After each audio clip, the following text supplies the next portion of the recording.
Hey, everybody. Welcome back. It's another episode of the Spartan Shadows podcast. I'm one of your hosts, Chris, and I'm joined with my co-hosts, Zach and Emmett. Today, we're back.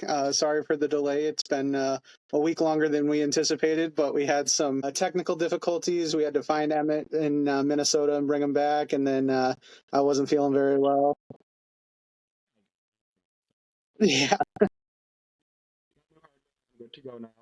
I probably won't randomly leave in this podcast, hopefully. Yeah, we're hoping Emmett's computer's up to standards, but we got everything switched out for you guys, and it kind of worked out because it was kind of a slow news week anyways, and we didn't have a ton to report. But sure enough, the day we decided to skip and just record this week, news started breaking. So now we've got a few things to talk about.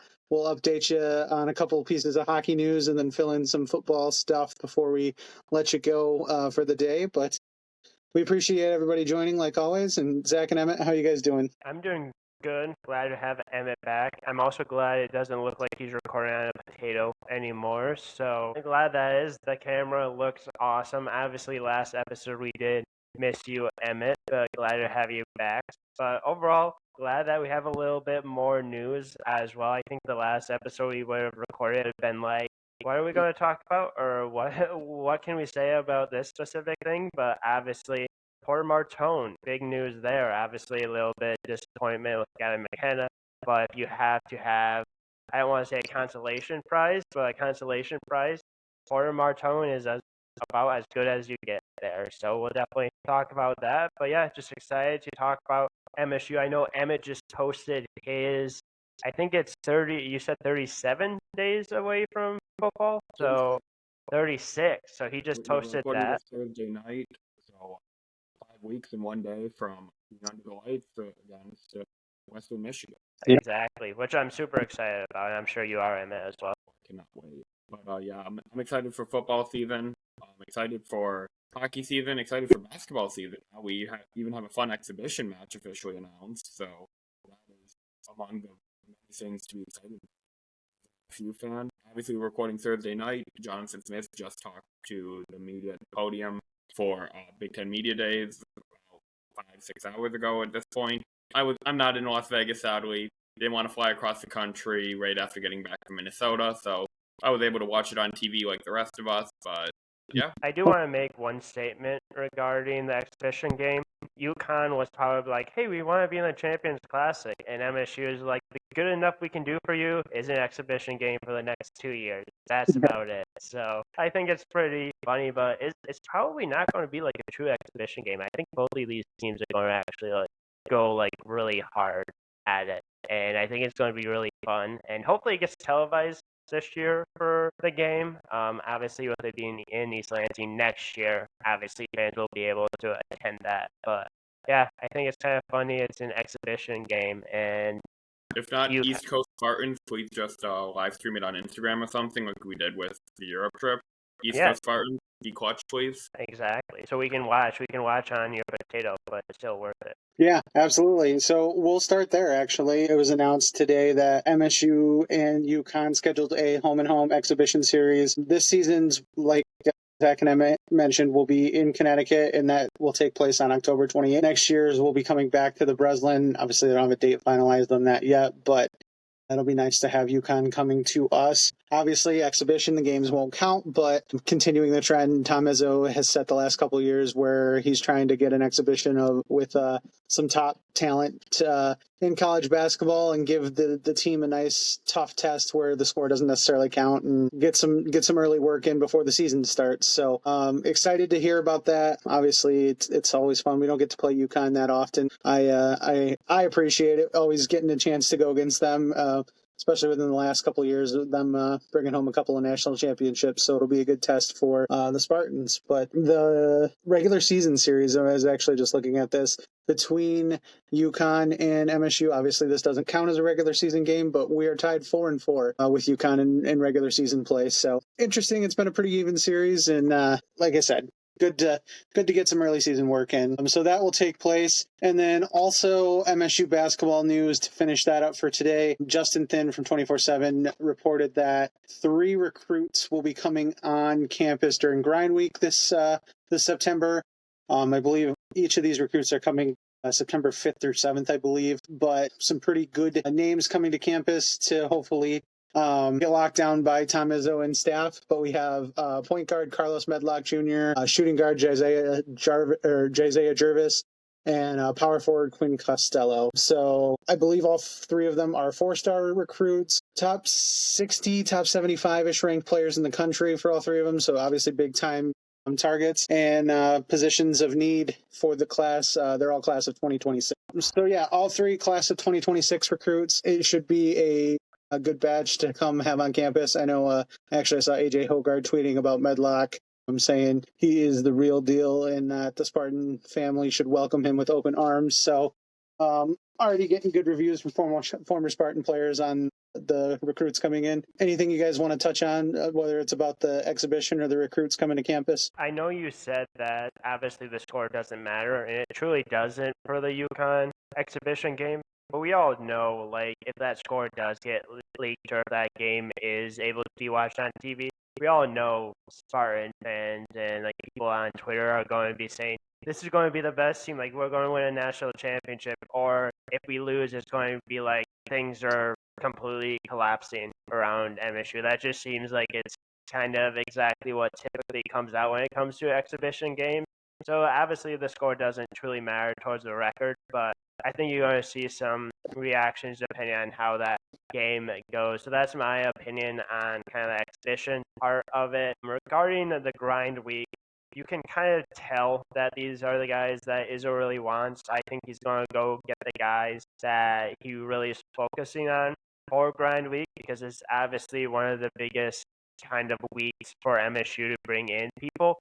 Like if it's one of those things that like if you go to grind week and you don't commit to MSU, like I feel like that's kind of hard not to. And you look at kind of the success, and I know that daily MSU was like tweeted or something like that. I wonder what the percentage of commits that go to grind week that commit to MSU. Like I'm sure it's probably quite high if I had to guess. I would be shocked if it's anything else. I know that obviously not everyone does, but it seems like a decent amount do. Yeah. As far as the exhibition game goes, I mean, this is basically what the 2024 Maui Invitational was set up to be in Game 2 of that. However, MSU was able to take care of business against Colorado. Then the Huskies were not able to take care of business against Memphis. Obviously, MSU did not necessarily take care of business against Memphis either, but that's just something to note that the way that the bracket was set up for Maui, that was kind of intended to happen, and then this year we get to actually see it. Personally, I wouldn't have minded seeing it as a full-on regular season game, just that any team, anytime, any place mentality that you always see under Tom Izzo, and I wouldn't be surprised if it might have been UConn pushing for exhibition. I'm not mad at seeing those teams get to test each other because, especially with Caleb Glenn out, no more Jaden Akins, no more Jace Richardson. You don't have those key role players with Shimon Zapawa and Frankie Fiddler. You're going to be looking at how this rotation works, and you're going to get an extra game, especially with it being an exhibition. You get that extra game for Tom Izzo to really tinker with his rotation. We saw last year that the rotation started 11, 12 guys, then really went down to 10, and then went down to 9, and then really 8 once it came time for the tournament.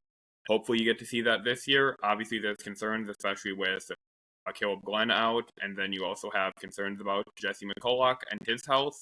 So you're running light on bigs right now, unless one of the Walton twins takes a huge step up at the 3. You are running very light on bigs, so obviously the biggest hope here, be injury-free, and if you come out with a victory, you get that confidence heading into the season.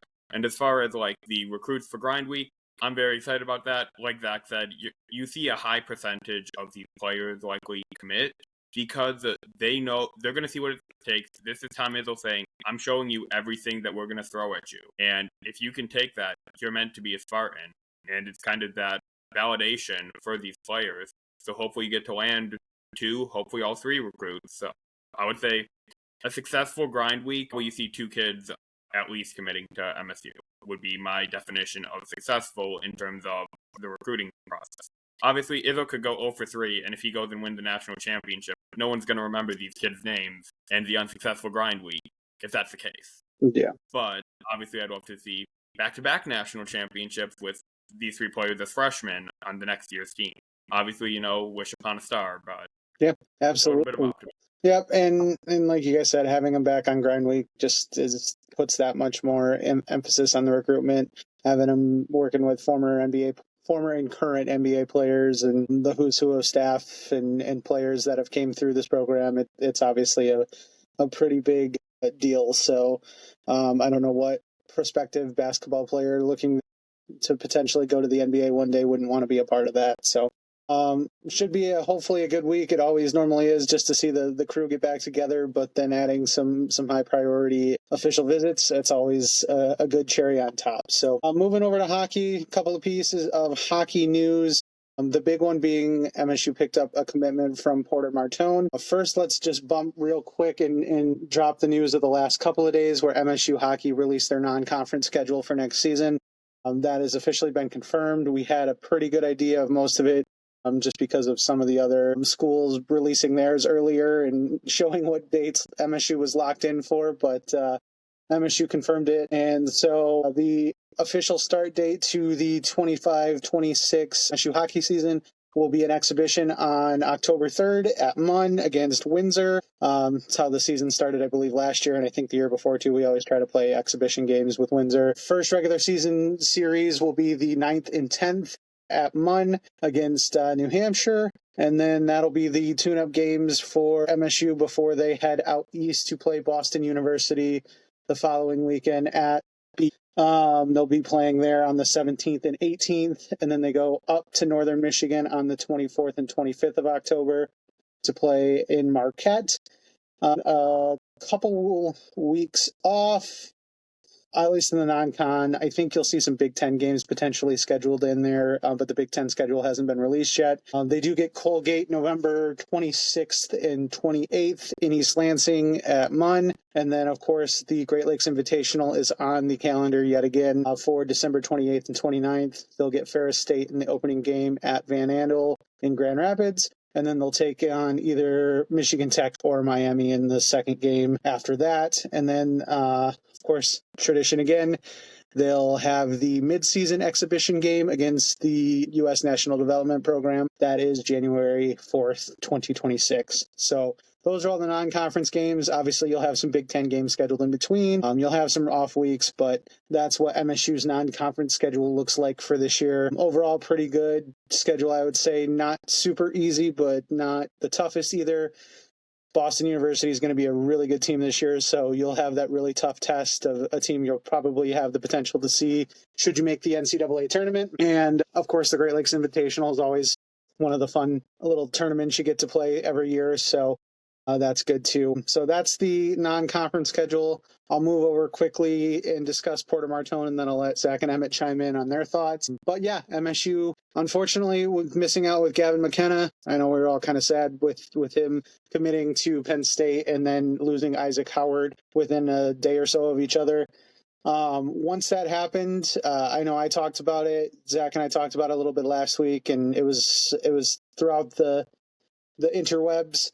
But you knew Adam Nightingale was going to be aggressive in trying to get some other top-tier talent coming over from potentially the CHL leagues, or maybe that hadn't quite committed, some USHL talent that maybe thought they were going to stay or didn't want to make the jump yet, but convinced them to go. Lo and behold, they went for the probable best prospect left coming over from the Canadian Hockey Leagues in Porter Martone.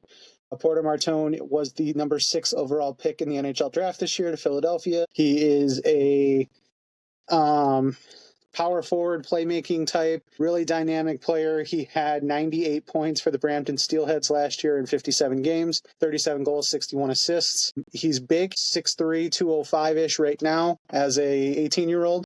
Obviously getting into college and bulking up a little bit and getting on a nutrition program at MSU will definitely fine-tune his physical frame, and he is a physical player. He likes to play the body, and he's a really good playmaker. I think an excellent pickup. Is about as good of a prospect we could have gotten in this year's recruiting cycle. Gavin McKenna included. Obviously, he's a generational type player. He's a little different, but Porter Martone is very good, and pairing him with Caden Lindstrom and the rest of the incoming transfers and freshmen on top of the returning players makes MSU still quite a loaded team. I know once Martone committed, I think I tweeted out the little stat that gives MSU 9 players on the roster that was drafted within the first 2 rounds of the last few NHL drafts. That's insane. So we have a lot of talent on this roster, and I think sticking a Martone with Caden Lindstrom and then insert another forward, whether you want to go young with Riker Lee or someone like Shane Van Sage or put him with more experienced forwards, you got options. So Adam Nightingale is going to have a lot of fun putting together a lineup this year, and MSU's, as we've said all offseason, is going to be absolutely loaded. Guys, thoughts? Porter Martone officially committing, non-conference schedule released. What are our hockey thoughts? It's never a bad thing when you're like, where do I put this guy on the lineup? Just because it's almost like I have too many riches to this team. Now, obviously, if it was the other way, where it's like, I'm like, who's going to be our first line? Like, because there's just not that much talent. Obviously, you don't want that, but obviously, we were disappointed with Ike Howard going to the NHL. It was kind of expected, but if you really want to find a guy to replace him, and obviously, it's really hard to replace a player like him, I think Porter Martone is just right up there. Like, he's going to be a guy that's going to have an impact on this team. There's just so much talent on this team. Scoring should hopefully not be an issue for this team. Experienced guys defensively, you have Trey Augustine obviously coming back.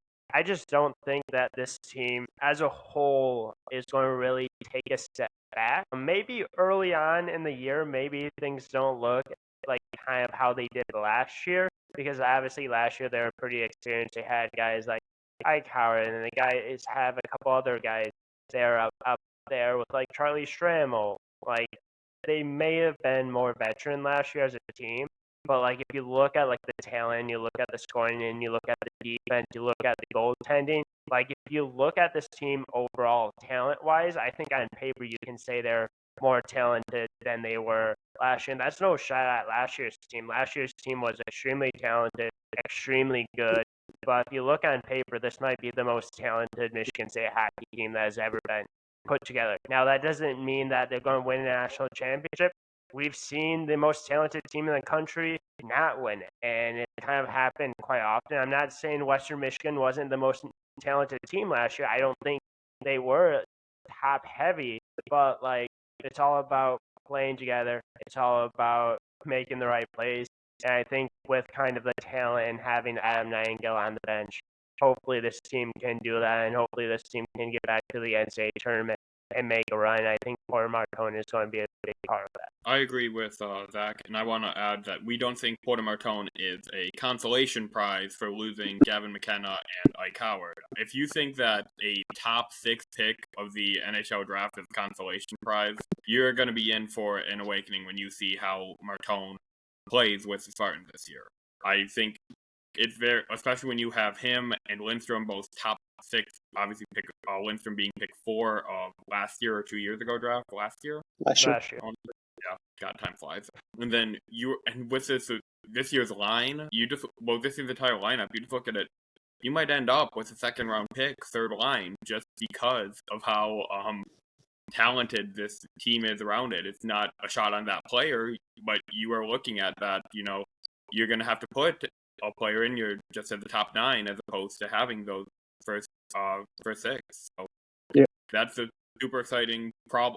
I'd say problem, but obviously it's a problem that any coach in I think it's a problem that no coach in professional collegiate hockey has seen before.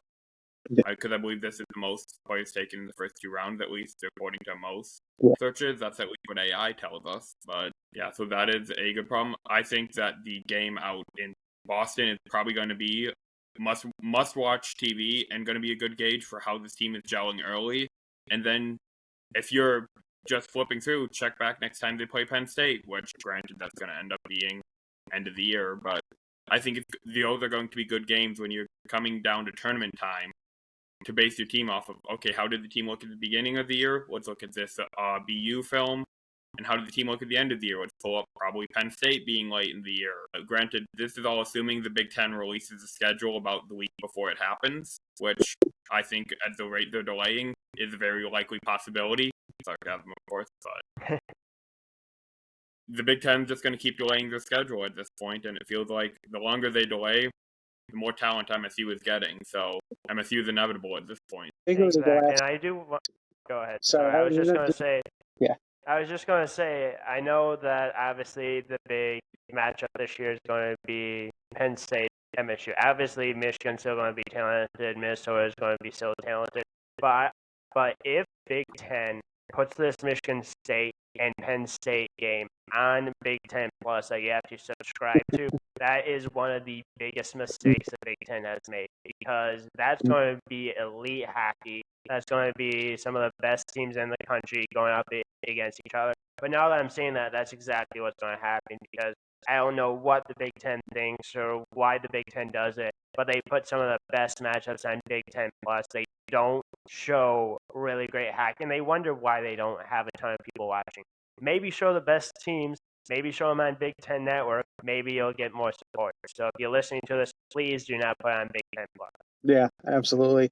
And the last couple of years, I believe the Big Ten conference schedule for hockey was released mid to late August, so we should be finding out relatively soon in the next few weeks. But yeah, it's gonna be a tough test with that Big Ten schedule tied in. You know, like Zach said, there's a lot of good teams. Michigan's gonna be good. Minnesota's always got a really good team. Wisconsin's always got a really good team, and then Penn State are probably going to enter as one of the top 2 or 3 choices to win the national championship this year by most people's standards. So it'll be very interesting to see. But like we said, MSU's got the firepower to do anything it wants. So I don't think the roster is 100% finalized. As of right now, I believe we have 9 defensemen on the roster. I don't think that's going to last. I think one will probably decommit or fall off. I can see us also signing another forward. I don't think it's going to be a big splash like a Porter Martone. I don't know for sure. Wouldn't put anything past Adam Nightingale at this point, but you'll see a couple of pieces still need to fall into place. But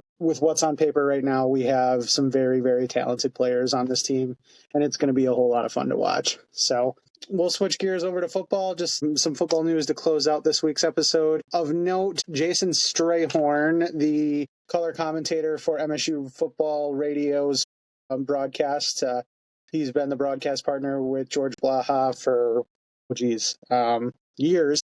He is out as color commentator and will be replaced by J.U. Kalkrick, former Spartan. So congrats to Chew on his new gig.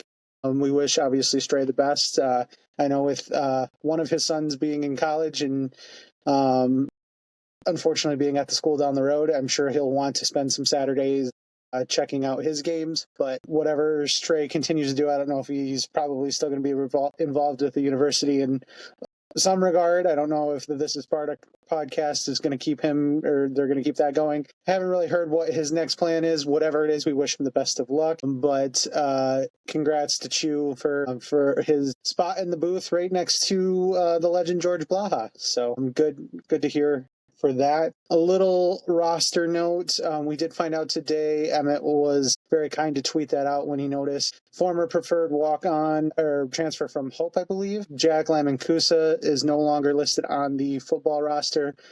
Not really sure what's going on with that, but we obviously wish him the best. He's not listed on the fall roster, so best of luck to him. And then piece of notes from Media Day today, Stanton Ramil with probably the quote of the Media Days for the Spartans. When talking about getting the program back and winning, he mentioned that we want to see couches burn in East Lansing in celebration. So, well, we know East Lansing's had their fair share of couches on fire. We don't necessarily condone that. Now, if you happen to burn a couch in celebration and want to post a video online and maybe tag us in it, we would maybe potentially, in theory, do our part to engage with that on social medias, but we definitely don't condone it. Don't burn couches, but if you do, let us know. And it's funny to see Stanton Ramil really want the. You can tell this team's desperate to get the program back to where it was, get on the field, compete, and hopefully get some more wins for the program and Jonathan Smith. So all that, guys, what are your thoughts on the football news that we had today? Yeah, obviously really happy for J.U. Kalkrick. I know that he was on the podcast with Strayhorn for at least a little bit. Obviously, not there anymore. Don't know exactly why that happened. Don't know that whole situation. I know that he was very well liked. I know that he is a very well liked former football player as well. You had Thunder and Lightning with him and Javon Ringer, kind of a little bit of a throwback to the mid thousands. So obviously, really fun to watch them. So happy for him. Good luck to Strayhorn, obviously, in anything that he does. Probably want to spend time watching like his kids, spending more time with that, which is absolutely understandable. So I wish him the best luck. And then obviously with the media days, that's going to be a big thing that's going to be covered for a lot of like the next couple of days. Obviously, you have Jonathan Smith talking about the importance of like retaining a lot of these guys. You had Nick Marsh there, you had Stanton Ramil there, you had just a ton of different quotes, and I know Nick Marsh had a pretty good quote himself as well throughout this whole thing. So it just really seems like a team that's really bought in and a team that really wants to bring Michigan State back to winning and having big upsets and having celebrations afterwards, which is something that MSU hasn't had in a couple of years. And I think this team really wants to try everything they possibly can to bring it back and kind of bring the fan base back because it's been a while. And it's almost kind of to the point of like, it's been too long. We, as Michigan State fans, I think we kind of need it. Yeah, I completely agree with that. We need this as fans, especially the last time the Spartans were in a bowl game. It was 2021. Outside of Darius Snow and Sam Edwards, I want to say, I don't think there is a single player on the roster who's seen a bowl game as a Spartan at this point.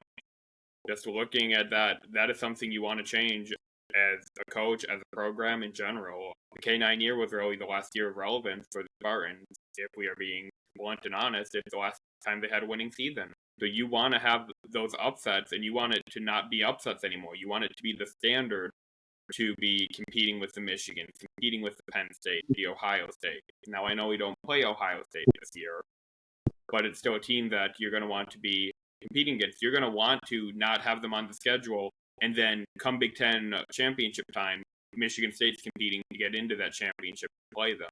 So this is just that attitude of wanting to make the fans burn the couches, and then wanting to make it to the point where you don't burn the couches anymore because you're used to that success. It's really what this program wants to get back to. Granted, they're still going to burn the couches anyway. Let's be real. I was just going to say, I don't think any sort of big win is going to prevent burning couches. But we got burning couches from beating Iowa in the Big Ten championship. And obviously, that was a big touchdown run by LJ Scott. But, like, burning couches is just kind of part of tradition of MSU. Like, imagine if we win a national championship. Imagine there will be no couches in East Lansing. Not that we condone it. Also, No, as no far as condoning. the roster news goes, in addition to losing Jack Lamancusa, they also add kicker Blake Sislow from Davenport University. He last played college football during the 2022 season. He did not play for Davenport during his 2 years there. He's listed as a senior, but he hypothetically should have 3 years of eligibility left. That's something that we might end up asking about during media availability, depending on how the sessions go, if there's a special team coordinator there to talk to. But that's really the big news. And then obviously Aiden DeCorte also has joined the program as a long snapper. That was previously announced. Not sure if we highlighted it on an episode, but if not, there's also an incoming long snapper. Also has not played a game, was practicing with Central Michigan and Colorado. Those are really the big notable things. And then a couple players, weights fluctuating. I have an article coming out for Shadows going through everything you need to know about that. Spent like an hour, 2 hours writing it, so please give it a click. Make my time worth it. Then, really just as the season gets closer, you are starting to see Aiden Child getting projected as quarterback 1 of the 2027 class. You're starting to see these takes that you want to have that hype and belief in the program now. So I'm excited for the season. Just obviously a little bit bummed about having Lamancusa no longer on the program. Not sure what the deal is there. And as far as like Strayhorn and Colquitt, I'm sure that this was a Strayhorn made decision. This was not program affiliated or anything like that. This is just a matter of he wants to go and support his son when he's going to Michigan and being on the sidelines, maybe getting into the game as a true freshman. Obviously, true freshman in the Big Ten, I think it's going to be more a matter of sidelines. but he could surprise us. And I think this is just a matter of Strayhorn being a supportive dad. I don't think this is a Michigan State made decision. This is a Strayhorn wanting to support his family made decision. Yep, absolutely. Well, and that's all we have for the news and the updates this week. We appreciate everybody joining in per usual. We are going to start doing some, I guess, shorter form stuff on the side, getting the hype for football season ready to go, where we do, we'll start with positional breakdowns and kind of, we're not going to go position by position, but we're going to do some groups of positions and kind of break down the players that are going to be in these position groups and who to look out for, names, kind of our thoughts on the group as a whole. We'll post those in between our main episodes because we have about 5 weeks left till football starts, and we want to make sure we get some dedicated football content to you. Still hoping to get some guests on to preview the football season for you. And then, we got a lot of stuff coming up, and football season's right around the corner. So exciting times. We will be back next week for a main episode with all the news and maybe some other fun stuff to discuss. But in the meantime, hope you enjoyed this one. We appreciate everybody tuning in. I appreciate you, Zach and Emmett, for joining me. And then we appreciate everybody. Thoughts, questions, comments, concerns, leave them in the comment section of the YouTube videos. Just hit us up on our socials, email us, do whatever you need to do. We'd be happy to answer any questions on air like always. And then look out midweek next or early to midweek next week for or maybe later this weekend. I don't know exactly when it'll go up, but look out for a separate video with our first positional group breakdown, and we'll get you some football content ready to roll. So with that being said, we appreciate everybody. Thanks for tuning in. Have a good night, and go Green. Go White.